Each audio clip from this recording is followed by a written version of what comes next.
ભાવનગરમાં બનેલા લઠ્ઠાકાંડને પગલે સુરત શહેર કોંગ્રેસ દ્વારા જિલ્લા કલેક્ટર કચેરી ખાતે ઉગ્ર વિરોધ પ્રદર્શન કરવામાં આવ્યું હતું। કોંગ્રેસના કાર્યકરોએ રાજ્ય સરકાર અને ગૃહ વિભાગ સામે ગંભીર સવાલો ઉઠાવી દારૂબંધીના કાયદાના કડક અમલની માંગ કરી હતી। કોંગ્રેસે આક્ષેપ કર્યો હતો કે રાજ્યમાં દારૂબંધી હોવા છતાં અનેક વિસ્તારોમાં બેફામ રીતે દારૂના અડ્ડાઓ ધમધમી રહ્યા છે। જો તંત્રને આ અડ્ડાઓની જાણ નથી તો શહેરમાં ચાલતા શંકાસ્પદ દારૂના અડ્ડાઓનો ડ્રોન સર્વે કરાવી હકીકત બહાર લાવવામાં આવે તેવી માંગ કોંગ્રેસે કરી હતી।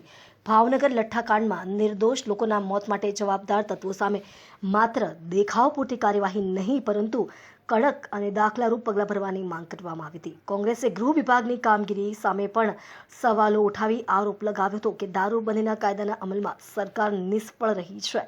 કોંગ્રેસે ચેતવણી આપતા જણાવ્યું હતું કે દારૂના કારણે રાજ્યમાં ફરી કોઈનું મોત થશે તો સરકાર સામે વધુ ઉગ્ર આંદોલન કરવામાં આવશે।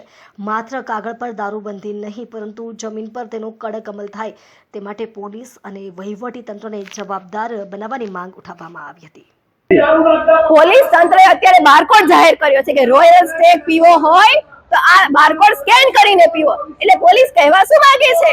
આ ગૃહમંત્રી કહેવા શું માંગે છે કે તમે ખુલ્લેઆમ દારૂ પીવો એવી છૂટ આપે છે? પીવો હોય તો પીવો પણ બારકોડ સ્કેન કરીને। એટલે આ શું છે?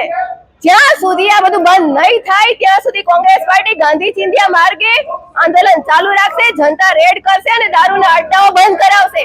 લઠ્ઠાકાંડ થયા બાદ કેટલા બુટલેગરોને તમે પકડ્યા, કેટલા લોકોને તમે પકડ્યા, કેટલા લોકોને જેલમાં પૂર્યા, કેટલા લોકોને સજા આપી? બતાવો। તમે જો એક્શન લેતા હોય તો બતાવો જનતાને કે અમે આટલા લોકોને અંદર કર્યા છે, આટલા અમે અડ્ડાઓ બંધ કરાવ્યા।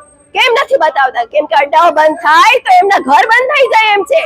પોલીસ ખાતાઓ અત્યારે હપ્તાખોરી, દારૂના હપ્તાખોરીથી જ ચાલી રહ્યા છે ને એના કારણે જ એમના ઘર ચાલે છે। જો અડ્ડાઓ બંધ થાય તો એમના ઘર બંધ થઈ જાય।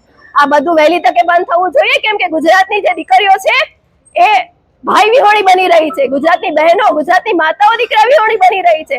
આ બધા માટે જવાબદાર કોણ છે? ગૃહમંત્રીને શરમ આવી જોઈએ અને રાજીનામું આપી દેવું જોઈએ।